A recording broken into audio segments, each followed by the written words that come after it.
Bueno, pues vamos a seguir con nuestro estudio a través de la Biblia en Lucas capítulo 8. Entonces, abre tu Biblia ahí y acompáñame a hacer una oración antes de empezar.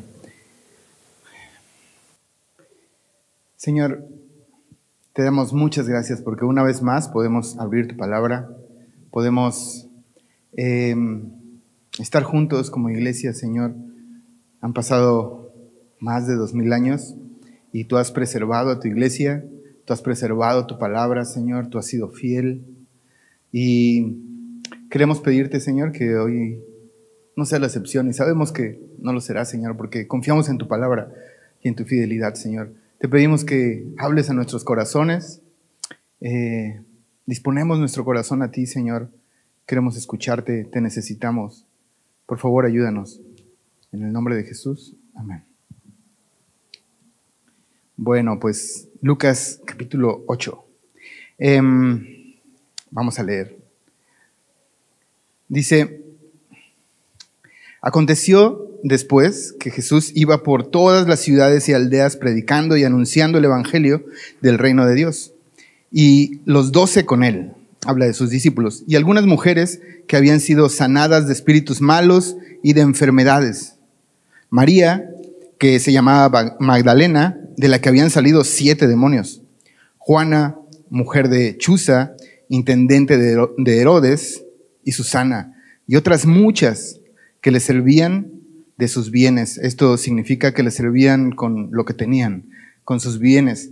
Y es hermoso cómo inicia este capítulo. Inicia poniendo a las mujeres, ¿no? O sea, haciéndonos ver cuán las mujeres importantes son para todo esto que Jesús está haciendo y cómo ellas están sirviendo al Señor. Y sobre todo en este tiempo en que pues la mujer tendía a ser a veces pues no dignificada, y Jesús las dignifica. Por ejemplo, ellas servían en sus hogares, pero no les era permitido ser enseñadas en la Escritura fuera del contexto de con su marido, ¿me entienden? No podían ser enseñadas. Era como mal visto que hablaran con otros hombres. No podían acercarse a cosas sagradas. Y sobre todo si quedaban viudas, ¿no? O estaban así como aisladas de la sociedad sin un marido, eran muy vulnerables porque pues el marido era quien aportaba todo en la casa y entonces no tenían pues cómo sustentarse. Y vemos aquí cómo Jesús recibe a todas estas mujeres, las sana, les permite estar ahí, ¿no? Aprendiendo de él. Y qué más sagrado que no estar que estar con Jesús, ¿no? O sea, ellas no podían estar o participar de cosas del templo, pero Jesús les permite estar cerca junto con sus discípulos. Y esto es una imagen muy hermosa. Y la verdad, el día de hoy la iglesia se beneficia un chorro de muchas mujeres con un corazón rendido al Señor, agradecido, que le sirven a Él y que toda la iglesia se beneficia de una manera que tal vez si eres mujercita ni siquiera te tienes idea cómo el Señor las usa para hablarnos, para mostrarnos a Jesús a través de sus vidas. Y esta no es la excepción, y vemos cómo estas mujeres más adelante las vamos a ver al pie de la cruz, o sea, perseverando a través de todo este camino en donde Jesús estuvo enseñando, pero también momentos difíciles de persecución, momentos pues sí, no cómodos, pero ellas estuvieron ahí, ¿no? Al pie del cañón todo el tiempo. Y creo que es una imagen que hasta el día de hoy la podemos ver. Algo que me gustaría solo decir es que estas mujeres, como leímos, tal vez eran mujeres que se sentían avergonzadas o excluidas, y Jesús les recibe, y hoy en día sigue siendo igual. O sea, si tú te sientes así como mujer, ¿no? O algo pasó, ¿no? Y te sientes rechazada, tenlo por seguro que el Señor te recibe, ¿no? Que el Señor amoroso quiere que estés a su lado. El Señor es el mejor esposo que pudiera tener, una mujer que tal vez no se ha casado o ha quedado viuda. En el Señor pueden encontrar todo lo que necesitan. Y es hermoso ver esta imagen de un corazón lleno de la gracia de Dios, rendido a los pies de Jesús. Bueno, vamos a seguir leyendo. Dice, verso 4, juntándose una gran multitud y los que de cada ciudad venían a él, les dijo por parábola. Solo quiero mencionar que las parábolas es un método de enseñanza en el que se usa una imagen algo de la vida cotidiana que es común, que todos podemos entender para explicar o para hacernos ver o para profundizar en una verdad espiritual, en algo espiritual en algo focal espiritual. A veces las parábolas se tienden a como desmenuzar demasiado y ya se pierde el propósito de la parábola, pero en sí quieren decir un mensaje específico, ¿no? Acerca de una verdad. Entonces Jesús va a hablar un par de parábolas aquí. Dice, verso 5, el sembrador salió a sembrar su semilla. Y mientras sembraba, una parte cayó junto al camino y fue hollada, y las aves del cielo la comieron, o sea, fue pisada. Otra parte cayó sobre la piedra y nacida se secó porque no tenía humedad.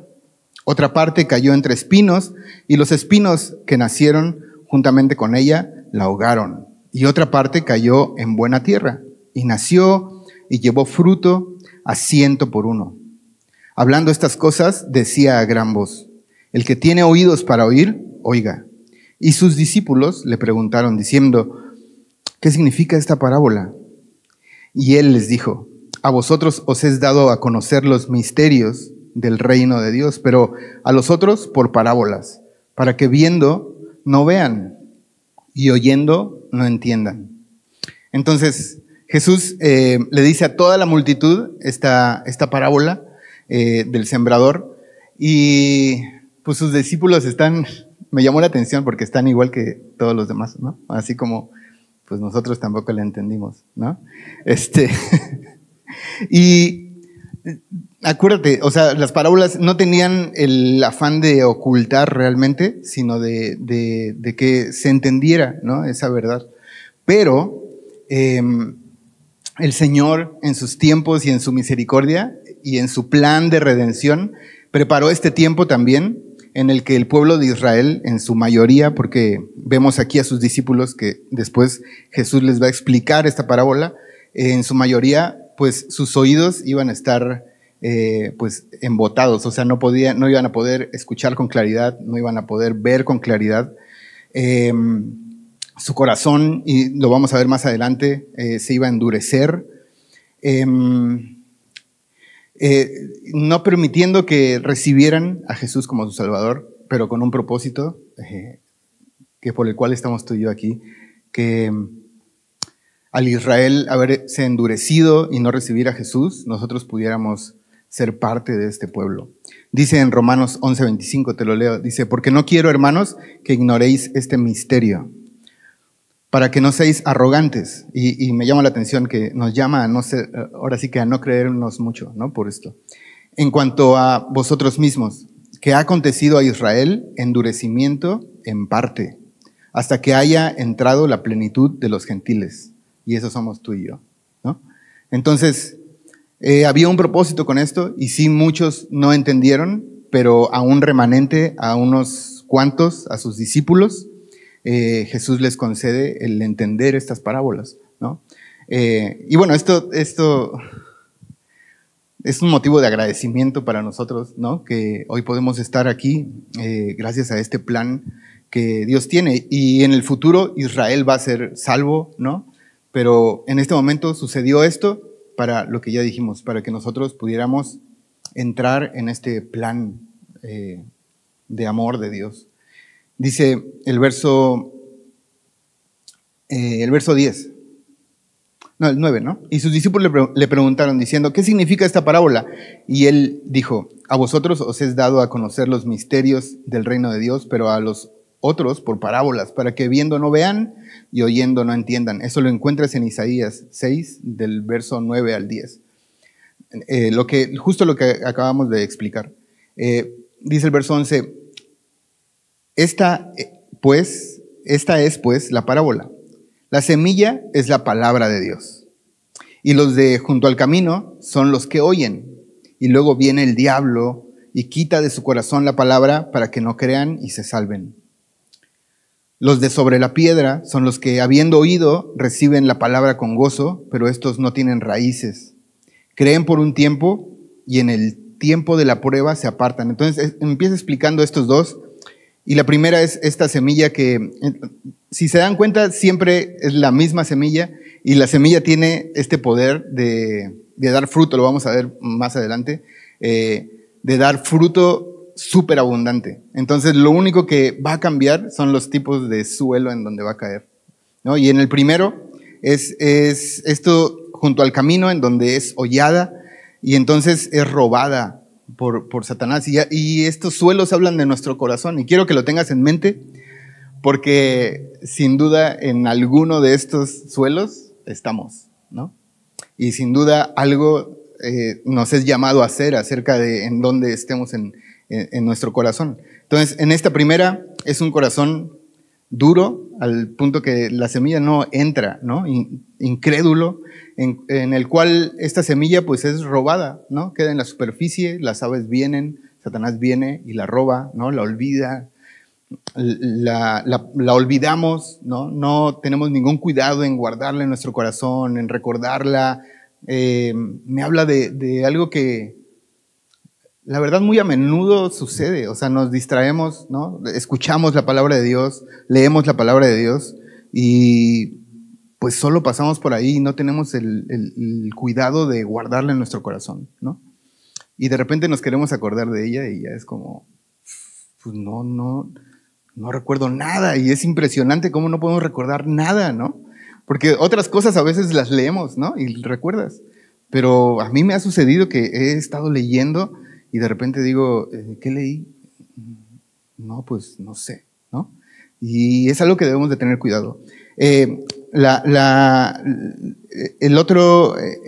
otra imagen, ¿no? De esta semilla dice que cae sobre la piedra y ellos también oyen, ¿no? Pero dice que la reciben con gozo, con emoción, pero viene la prueba y se apartan, ¿no? Se apartan.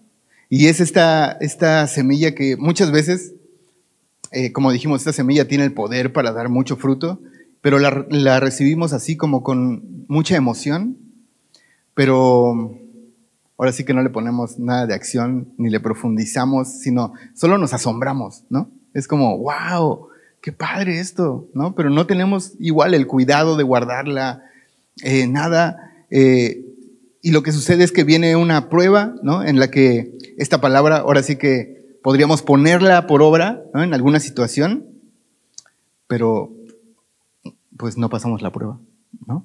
O sea, nos apartamos, nos vamos en otro sentido, no en el sentido en el que su palabra quería que fuéramos, ¿no? Y estas semillas obviamente apuntan en un sentido mayor a la semilla del evangelio, ¿no? O sea, si estás aquí por primera vez o nunca has oído el evangelio, a lo primero que apunta esta semilla es a lo que Jesús hizo por nosotros, ¿no? A atesorar esto en nuestros corazones. Pero también aplica a lo que aprendemos de Él, a su palabra, a la Biblia entera, ¿no?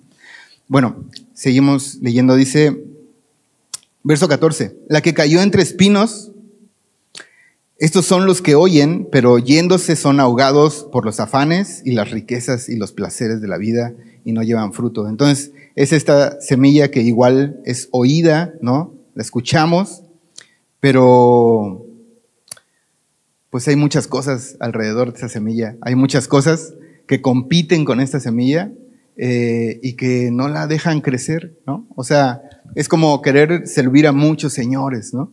Y no, pues no puedes servir a tantos, ¿no? O sea, no puedes, Jesús dijo que no podemos servir a Dios y a las riquezas, y eso lo podemos aplicar a muchas otras cosas. O sea, y a veces queremos pues escuchar la palabra, ¿no? Y seguirla, pero también queremos seguir otras formas de pensamiento, o seguir nuestros planes también, o seguir los planes de otros, o muchas cosas. No sé, creo que el Señor puede hablarnos en particular a cada uno de nosotros, ¿no? En qué cosas en nuestra vida compiten para que la semilla de la palabra, ¿no? Pueda crecer de una forma adecuada, ¿no? Que no sea ahogada. Porque aquí ya es una semilla que empieza a crecer, ¿no? O sea, puede ser que un tiempo estuvo creciendo y todo iba bien, pero de repente también había pues otra semilla ahí al lado de otra cosa, ¿no? Y ahí al lado otra, y empezamos a poner otros cultivos al lado de tal forma que le roban todos estos nutrientes y la hacen que se pueda marchitar, ¿no? Le quitan la luz, el agua, todo. Y debemos de tener cuidado con eso, ¿no? ¿Qué cosas en nuestra vida están compitiendo con la palabra de Dios? Y bueno, dice, verso 15, más la que cayó en buena tierra, estos son los que con corazón bueno y recto retienen la palabra oída y dan fruto con perseverancia. Y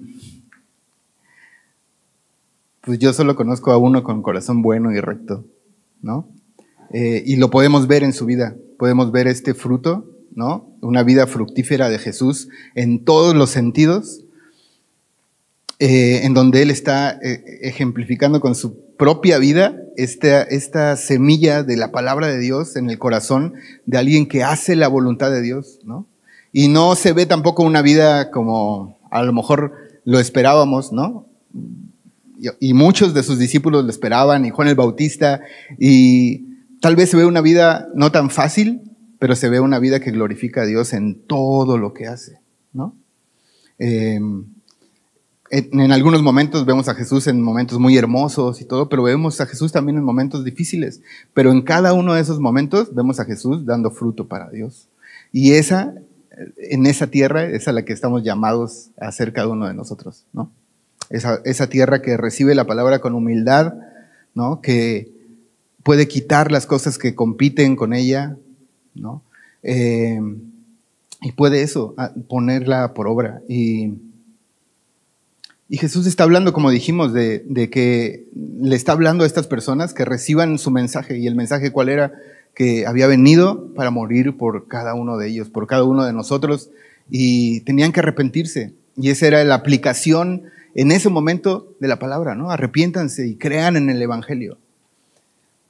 Y a lo mejor nosotros en algún momento nos hemos arrepentido y hemos creído el Evangelio, pero esto sigue siendo vigente para nosotros en muchos otros sentidos en los que Jesús nos llama a seguirlo, a fructificar, ¿no? A tener esta vida plena, no para nosotros mismos, sino para glorificar a Dios.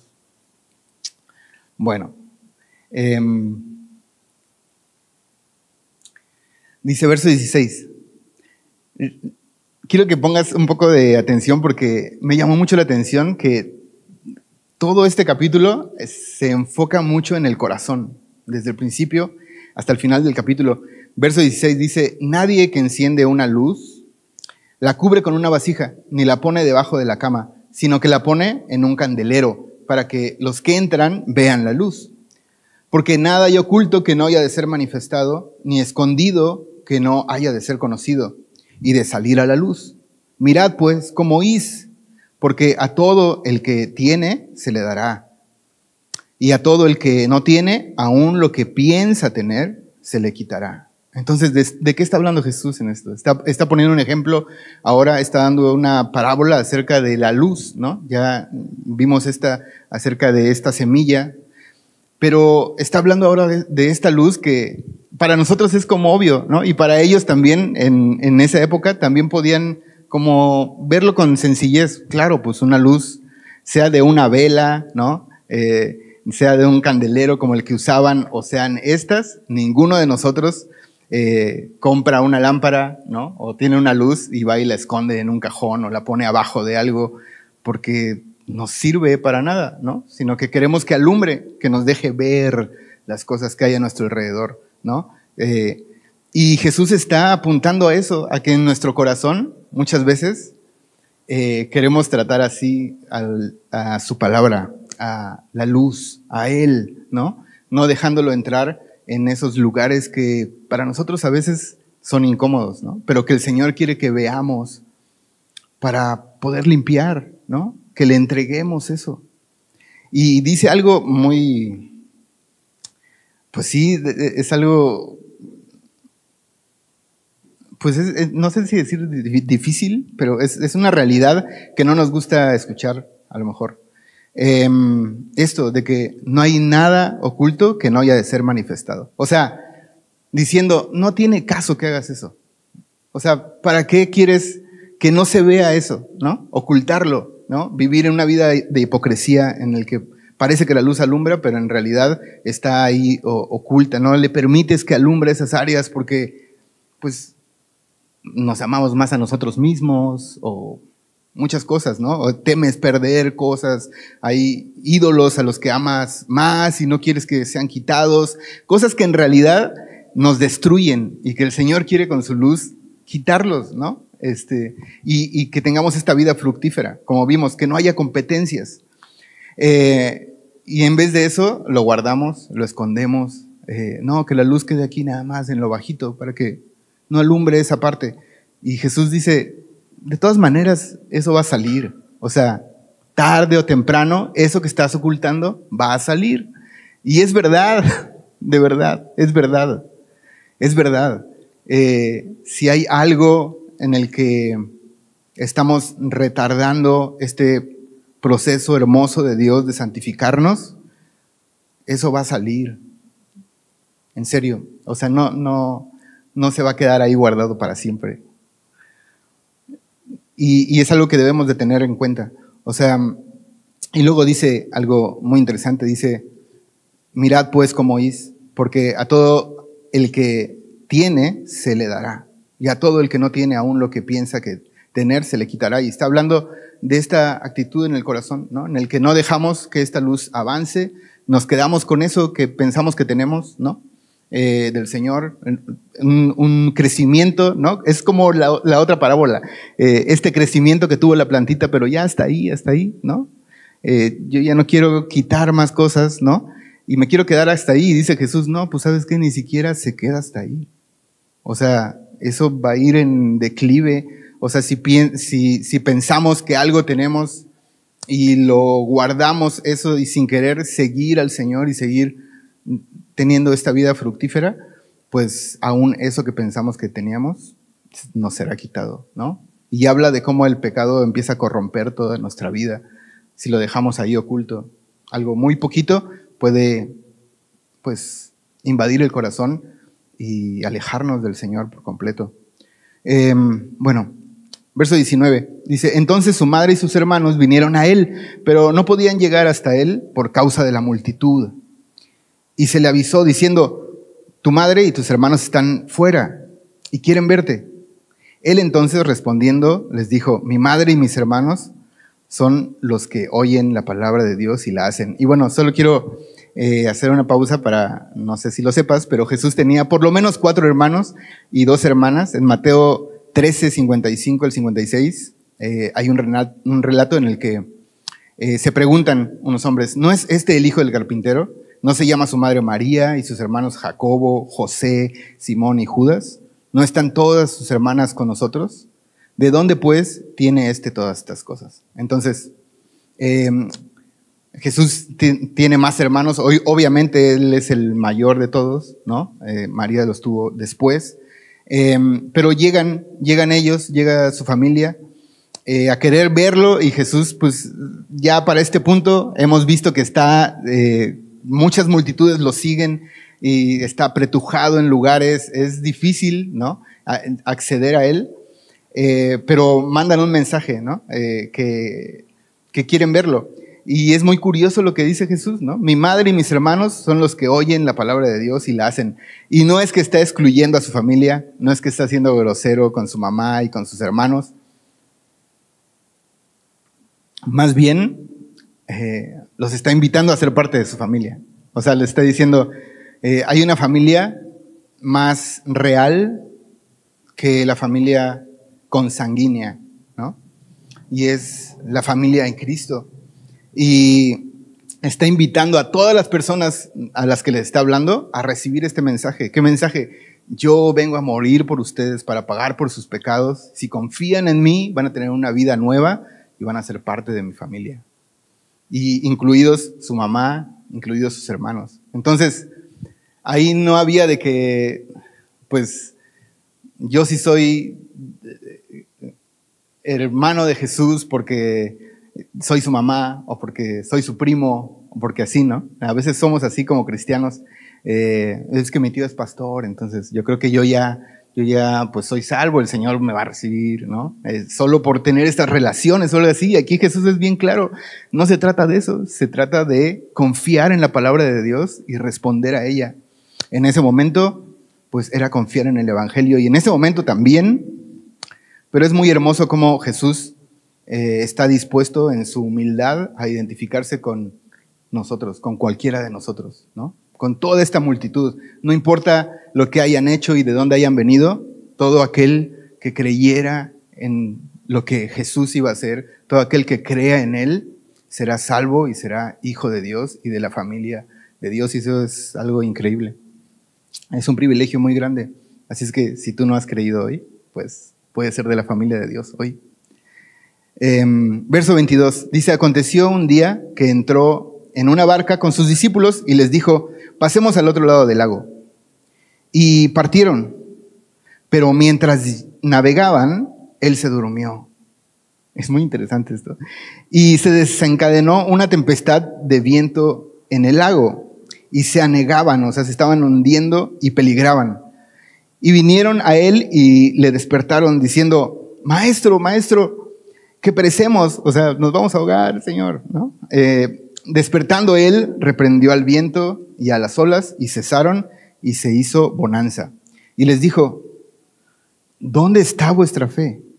Y atemorizados se maravillaban y se decían unos a otros: ¿quién es este que aún los vientos y las aguas manda y le obedecen? Es muy bonita esta escena, la verdad. Hay mucha enseñanza alrededor de ella, pero vamos a ver unas cuantas cosas. No podemos ver todo, es un pasaje largo, y Jesús, cada palabra que dice, podríamos quedarnos ahí horas, ¿no? Pero lo primero que me llama la atención y se me hace muy hermoso es que Jesús compartió o se identificó con inclusive nuestro cansancio, ¿no? O sea, Jesús sabe qué es estar cansado, y lo hemos visto cómo hasta el cansancio está sirviendo a otros, está llevando la palabra de Dios a muchos lugares, y lo está haciendo en este momento, de hecho, pero Jesús se cansaba, ¿no? Pero también vemos cómo Jesús descansaba, pero no solo descansaba porque, o sea, no solo podía descansar porque estaba cansado y el sueño pues hacía que se rindiera, pero también podía descansar en medio de las circunstancias. Y en este momento es una tormenta que los que van con él son personas que saben navegar perfectamente, ¿no? Y este es un lago en el que ellos están pues seguros casi que se están ahogando, de tal forma que le hablan. Pero me llamó mucho la atención que lo despiertan, pero si te das cuenta no lo despertaron para que calmara las aguas y los vientos, porque entonces ¿de qué se maravillarían, ¿no? Sería como: despiértalo para que calme las aguas y todo, y cuando las hubiera calmado, pues ellos, pues claro, él podía calmarlas, ¿no? Pero no, ellos no lo despiertan para eso. Entonces me pregunté, ¿para qué lo despertaron? Pues para sacar agua, ¿no? Así como: oye, estás dormido y nos estamos ahogando, ayúdanos a sacar el agua, a remar, tenemos que llegar al otro lado. Y es muy curioso porque Jesús está hablando de su palabra en todo este relato. Lucas lo ordena de esta manera, de una manera hermosa, y vemos cómo hay efectos de confiar o no confiar en su palabra, ¿no? Y aquí vemos esto, o sea, Jesús les dice: pasemos al otro lado del lago. Y eso debiera ser suficiente, ¿no? Cuando Jesús le dijo a su pueblo: van a ir a la tierra prometida y va a haber esto y esto, eso es suficiente, eso va a suceder, ¿no? Pero vemos que pues los discípulos, y yo creo que nosotros, si hubiéramos estado ahí, pues también dudaron en medio de una tormenta, en medio de un problema, y buscaron a Jesús pues para que sacara el agua. Y entonces Jesús por eso les hace esta pregunta, ¿no? ¿Dónde está vuestra fe? O sea, ¿en qué están confiando? ¿En sus fuerzas para sacar el agua de la barca? O sea, ¿creen que realmente eso puede salvarles? ¿O en qué están confiando? Y dice que se maravillaron, ¿no? Y que se preguntaron, ¿quién es este que aún los vientos y las aguas manda y le obedecen? Y obviamente, ¿no? Jesús es Dios y Jesús lo que habla, eso se hace. Y Él estuvo en la creación de todas las cosas, ¿no? Él es rey sobre todas las cosas y todo se somete a Él. Y vamos a ver más adelante cómo los demonios se someten a Él, todo se somete a Él. Pero ¿quiénes no nos sometemos fácilmente a Él? Nosotros, ¿no? Jesús nos tiene que insistir. El Señor en su palabra muchas veces nos insiste con mucha paciencia y con mucho amor, pues a creerle, a poner por obra su palabra, ¿no? Pero eso no sucede con la creación, ¿no? Con la creación, pues Jesús se levanta y a ver, cesen los vientos, cálmate agüita, y se calman, ¿no? Porque Él es el rey de todas las cosas. Y es algo que llama mucho la atención, pero es una lección para nosotros, ¿no? ¿Qué hacemos en las tormentas, no? ¿A quién acudimos? ¿En dónde está nuestra fe? ¿En nuestros recursos? ¿O está en el Señor? ¿Podemos descansar en las tormentas como Jesús? Sabiendo que Dios tiene el control de nuestra vida y que lo que Él ha dicho se cumplirá. En estos momentos, ¿no? Hay un chorro de cosas pasando en el mundo y que los aranceles y que no sé qué. Y podemos descansar, podemos dormir, podemos decir, pues no sé lo que suceda y tal vez todo se va hasta arriba, pero el Señor es quien tiene cuidado de nosotros, ¿no? O no podemos dormir, ¿no? Y estamos así como, sacar el agua, ¿no? Lo que me llama mucho la atención también es que sea con poca fe o con mucha, de algo estamos seguros. Una, Jesús va en nuestra barca, Jesús compartió todos estos temores, este cansancio, vivió entre nosotros, ¿no? Y está con nosotros y Jesús se levanta y les ayuda, ¿te das cuenta? O sea, Él pudo pues haberles dicho, pues no tienen fe, pues ahí arréglenselas. Pero no, Jesús es súper bueno, súper amoroso, y aún Él sabiendo que no lo habían buscado como lo que Él era, ¿no? Como un rey que tiene control sobre todas las cosas, en quien pueden confiar, Él se levanta y pues tranquiliza los vientos y todo, y podemos confiar, podemos ir a Él con nuestras necesidades, con nuestras cargas, con nuestra poca fe, ¿no? Y el Señor está ahí para escucharnos. El Señor es bueno. Bueno, verso 26. Dice, y arribaron a la tierra de los Gadarenos, que está en la ribera opuesta a Galilea. Más o menos eran unos 8 kilómetros de distancia. Era una región en donde habitaban judíos helénicos, me parece que se llama. La cuestión es que a veces eran judíos que estaban como, digamos que alejados un poco, o estaban como siendo muy liberales con muchas cosas. No acudían al templo, ¿no? Ellos con la sinagoga que tenían ahí estaba bien. Entonces había cosas que aceptaban, ¿no? Otras que no.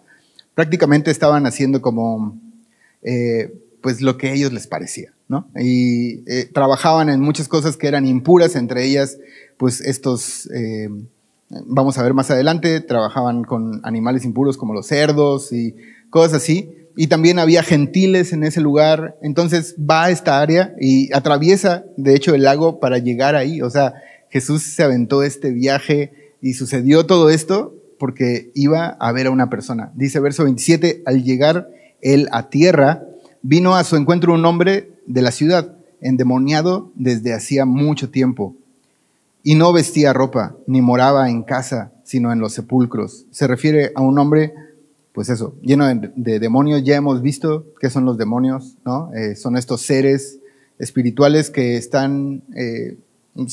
son rebeldes, ¿no? Están en contra de Dios, no se someten a Él. Sin embargo, lo conocen, ¿no?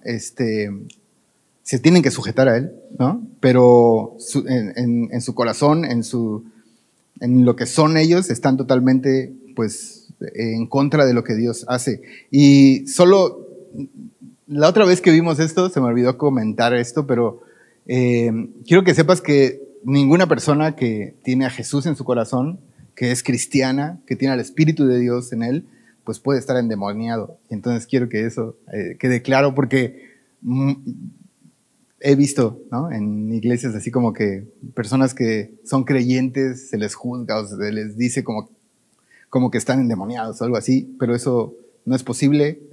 Si el Espíritu de Dios habita en nosotros, pues no puede vivir un demonio dentro de nosotros, ¿no? Dice que vivía en los sepulcros, ¿no? La condición de este hombre es algo muy deplorable. Si ves, está totalmente despojado de la imagen de Dios, ¿no? Él vive como un animalito, ¿no?, entre los sepulcros. En ese tiempo los sepulcros no solo estaban en tierra, sí había algunos sepulcros que se excavaban, pero muchos estaban en cuevas, ¿no?, excavadas así en las montañas. Entonces seguramente pues ahí vivía y se refugiaba, ¿no?, y todo en estos sepulcros. Pero es una imagen muy oscura. Dice 28, verso 28. Al ver a Jesús, lanzó un gran grito y postrándose a sus pies, exclamó a gran voz: ¿Qué tienes conmigo, Jesús, Hijo del Dios Altísimo? Te ruego que no me atormentes. Dice, porque mandaba al espíritu inmundo que saliese del hombre, pues hacía mucho tiempo que se había apoderado de él, y le ataban con cadenas y grillos, pero rompiendo las cadenas era impedido por el demonio, impelido quiere decir impulsado, ¿no? Era impulsado por el demonio a los desiertos. Y le preguntó Jesús diciendo, ¿cómo te llamas? Y él dijo, Legión, porque muchos demonios habían entrado en él. Entonces estaba completamente lleno de demonios y él ya no tenía dominio propio, ¿no? Había llegado a este estado pues bastante triste, en el que los demonios hacían con él lo que querían, le daban esta fuerza sobrehumana para romper inclusive cadenas, ¿no? Y estaba ahí aislado de toda la gente, ¿no?, en los sepulcros, pero viene Jesús, ¿no?, y le pregunta esto y le dice Legión, y luego dice, verso 31, y le rogaban que no los mandase al abismo. Esto se refiere a los demonios. Esta palabra abismo significa, en su sentido más básico, digamos, profundidad, ¿no? Y también viene de las aguas. Para esta cultura, para los judíos, el mar, las profundidades de las aguas es algo aterrador y es algo, no como para nosotros que el mar es algo como, el mar, ¿no? Sino que es algo oscuro, es algo que da miedo, es algo donde habitan las bestias y todo esto. Y entonces de ahí viene esa palabra y dice, y le rogaban, ¿no?, estos demonios que no los mandase ir al abismo. Dice verso 32, había allí un hato de muchos cerdos, o sea, había muchísimos cerdos que pacían en el monte. Y le rogaron estos demonios que los dejase entrar en ellos, y les dio permiso. Y los demonios, salidos del hombre, entraron en los cerdos, y el hato se precipitó por un despeñadero al lago y se ahogó. Y los que apacentaban los cerdos, cuando vieron lo que había acontecido, huyeron, y yendo dieron aviso a la ciudad y por los campos, y salieron a ver lo que había sucedido. Y vinieron a Jesús y hallaron al hombre de quien habían salido los demonios sentado a los pies de Jesús, vestido y en su cabal juicio, y tuvieron miedo. Y los que lo habían visto les contaron cómo había sido salvado el endemoniado. Entonces toda la multitud de la región alrededor de los Gadarenos le rogó que se marchase de ellos, pues tenían gran temor. Y Jesús, entrando en la barca, se volvió. Y el hombre de quien habían salido los demonios le rogaba que le dejase estar con él, pero Jesús le despidió diciendo, vuélvete a tu casa y cuenta cuán grandes cosas ha hecho Dios contigo. Y él se fue, publicando por toda la ciudad cuán grandes cosas había hecho Jesús con él.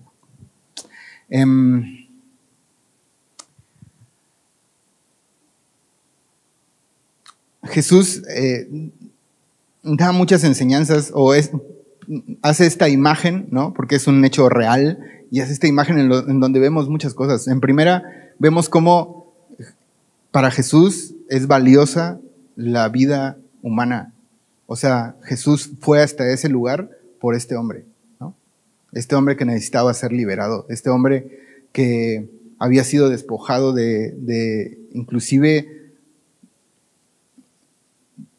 de portar o sea, la imagen de Dios en él estaba por los suelos, ¿me entienden? Y Jesús va con él y sabe que este hombre está lleno de demonios y llama mucho la atención, ¿no? Cómo estos demonios pues hacen que se postre, ¿no? El gadareno, y le ruegan que no los mande al abismo, pero Jesús ve a estos cerdos, ¿no? Y ellos piden ir a los cerdos y les concede ir a los cerdos, y luego se van. ¿A dónde se van?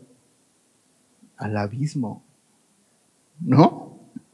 Entonces al final, pues sí se fueron o no se fueron al abismo, pues sí se fueron al abismo. Y las personas que vivían ahí realmente, con lo que hicieron y al decirle a Jesús que se fueran, ¿no? O sea, se espantaron, ¿no? De lo que Jesús hizo, pero en vez de espantarse para bien y decir gracias por venir y liberarnos, ¿no? Por poner las cosas en claro aquí, quién verdaderamente o qué es lo que tiene verdaderamente valor, si las personas o lo que hacemos o los cerdos o los animales, ¿no? Y Jesús pone en alto valor al hombre y va y lo salva. Pero ellos parece como que les pesa mucho que estas posesiones o estos animales hayan muerto, y entonces lo despiden de la ciudad, ¿no? Y es algo contracultural para nuestros días ahora. O sea, de verdad Dios murió por nosotros, por los humanos, ¿no? Los humanos portan la imagen de Dios. Y aunque los perritos y gatitos y los animalitos sean muy lindos y todo, no tienen el valor de una persona, ¿me entiendes? Pero parece que estas personas valoraban más a los animales y sus actividades que a los hombres, y ni siquiera valoraron al Señor, ¿no? O sea, lo enviaron fuera de ese lugar, y vemos a Jesús como pues Él se va, ¿no? Eso es algo que me rompe el corazón, pero pues sí, el Señor, nuevamente estamos viendo cómo es el corazón del hombre, ¿no? Y un corazón endurecido que le rechaza, que le dice, ¿sabes qué? Aquí no hay cabida para ti. Pues el Señor, aunque es muy amoroso y todo, pero el Señor pues, se va, ¿me entiendes? O sea, vimos lo de la semilla, ¿no? Esa semilla es robada, ¿no? ¿Tenía el poder de esta ciudad ser transformada por Jesús? Claro que sí. O sea, esta semilla que Jesús estaba llevando ahí podía transformar las vidas de las personas que vieron al Gadareno. Claro que sí, ¿no? Podían haber escuchado de Jesús, claro que sí. Pero deciden rechazarlo y quedarse, pues, con lo que estaban haciendo. Pero llama la atención también el verso 38 y 39, ¿no? Como este hombre agradecido le ruega a Jesús ir con él, ¿no? Pero Jesús le dice, no, pues vuélvete a tu casa y cuenta lo que Dios ha hecho contigo. Y me llamó la atención porque nosotros podríamos estar así, ¿no? Señor, ya llévame, o sea, ya quiero estar contigo, ¿no? Ya quiero ir contigo. Y el Señor, al igual que este hombre, creo que nos dice, regresa a tu casa, regresa con los tuyos y cuenta las cosas que Dios ha hecho contigo. Y sin duda, Dios ha hecho y está haciendo muchas cosas con cada uno de nosotros. Solo quiero hacer un comentario al final, de terminar con esta parte, que debemos también tener cuidado. Este Gadareno no llegó a ser lleno de demonios así nada más porque sí, sino que fue cediendo cosas de su vida, ¿no? Fue no tomando en cuenta lo que Dios había dicho, ¿no? Y de poco a poco, cediendo así el control de cosas en la vida, llegó a este estado muy triste. Y tenemos que cuidarnos también, ¿no? Nosotros. Verso 40, dice, cuando volvió Jesús, le recibió la multitud con gozo. ¿Ven este contraste? Lo enviaron, lo rechazaron, le dijeron que se fuera, pero ahora llega. Dice, cuando volvió Jesús, le recibió la multitud con gozo, porque todos le esperaban. Entonces vino un varón llamado Jairo, que era principal de la sinagoga, y postrándose a los pies de Jesús, le rogaba que entrase en su casa. Y aquí vemos a otro hombre postrándose, ¿verdad? Pero los demonios se postraron, pero no querían nada con Jesús, ¿no? Pero este hombre se postró y le rogaba. Tenía un corazón sediento, un corazón pobre, un corazón humilde, y se postró delante de Jesús. Y vemos también cómo Jesús no es impulsado o no hace las cosas ni porque lo rechacen, ni porque le aplaudan, ¿verdad? O sea, hay lugares donde llega y está toda la multitud para recibirlo, súper alegres, ya llegaste, pero hay otro lugar donde él sabía que iba a ser rechazado, pero el Señor no se movía por estas emociones. El Señor se movía por lo que su Padre le decía que hiciera. Y eso es una gran lección para nosotros, ¿no? A veces nos movemos hacia alguno de los dos, ¿no? O si nos rechazan, hacemos ciertas cosas, o si nos reciben así, ¿no? Con una gran bienvenida, entonces somos de otra forma o hacemos otras cosas, pero no estamos llamados a eso, estamos llamados a ser como Jesús. Lo que el Señor nos diga, eso es lo que tenemos que hacer, sea lo que sea que esto conlleve. Dice verso 42, porque tenía una hija única como de 12 años que se estaba muriendo, y mientras iba, la multitud le oprimía, pero una mujer que padecía de flujo de sangre desde hacía 12 años y que había gastado en médicos todo cuanto tenía y por ninguno había podido ser curada, se le acercó por detrás y tocó el borde de su manto, y al instante se detuvo el flujo de su sangre. Entonces Jesús dijo, ¿quién es el que me ha tocado? Y negando todos, dijo Pedro y los que con él estaban, Maestro, la multitud te aprieta y oprime y dices, ¿quién es el que me ha tocado? Pero Jesús dijo, alguien me ha tocado, porque yo he conocido que ha salido poder de mí.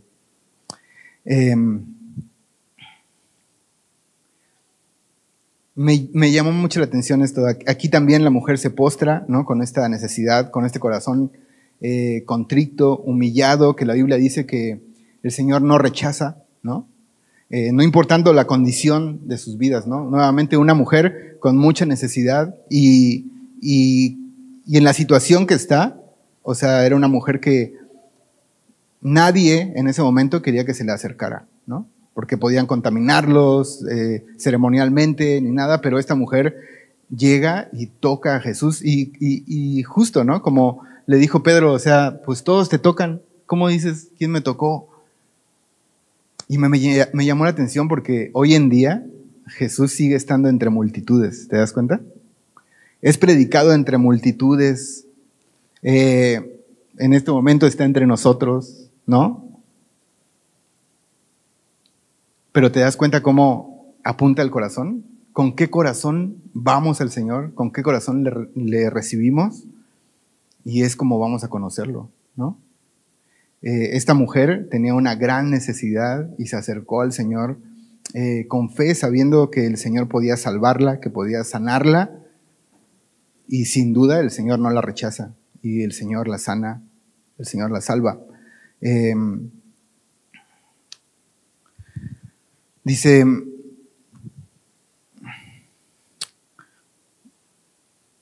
¿nos quedamos en cuál? En 47. Entonces, cuando la mujer vio que no había quedado oculta, vino temblando y postrándose a sus pies, le declaró delante de todo el pueblo por qué causa le había tocado y cómo al instante había sido sanada. Y eso, subraya ahí al instante, porque así, al instante en que nosotros creemos en el Evangelio, al instante en que nosotros vamos a Jesús y caemos de rodillas reconociendo nuestro pecado y confesándole nuestros pecados, pidiéndole ayuda, perdón y aceptando lo que Jesús hizo por nosotros, al instante somos perdonados, somos sanados, somos salvos, así como esta mujer. Dice el 48, y él le dijo, hija, tu fe te ha salvado, ve en paz. Y esto es lo que sucede cuando creemos en él, ¿no? Tenemos paz para con Dios. Verso 49, estaba hablando aún cuando vino uno de casa del principal de la sinagoga a decirle, tu hija ha muerto, no molestes más al maestro. Oyéndolo Jesús le respondió, no temas, cree solamente y serás salva. Entrando en la casa, no dejó entrar a nadie consigo, sino a Pedro, a Jacobo, a Juan y al padre y a la madre de la niña. Acuérdate que venía con una multitud y solo deja entrar a ellos. Dice, y dentro de la casa estaban estas personas, verso 52, y lloraban todos y hacían lamentación por ella. Pero él dijo, no lloréis, no está muerta, sino que duerme. Y se burlaban de él, sabiendo que estaba muerta. Mas él, tomándola de la mano, clamó diciendo, muchacha, levántate. Entonces su espíritu volvió, e inmediatamente se levantó, y él mandó que se le diese de comer. Y sus padres estaban atónitos, pero Jesús les mandó que a nadie dijesen lo que había sucedido. Entonces,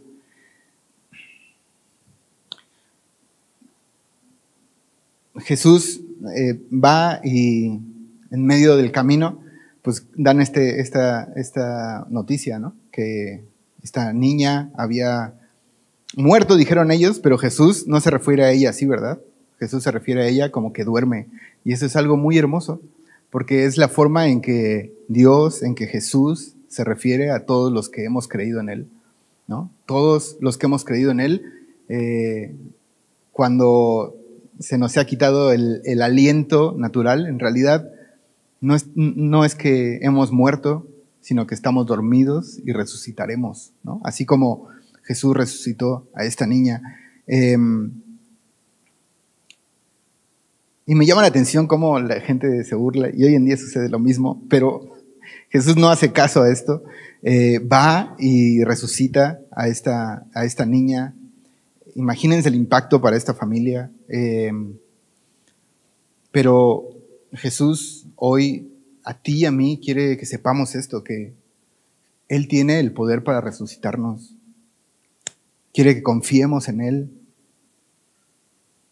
Él resucitó de la muerte y prometió resucitarnos a cada uno de nosotros que hemos creído en Él.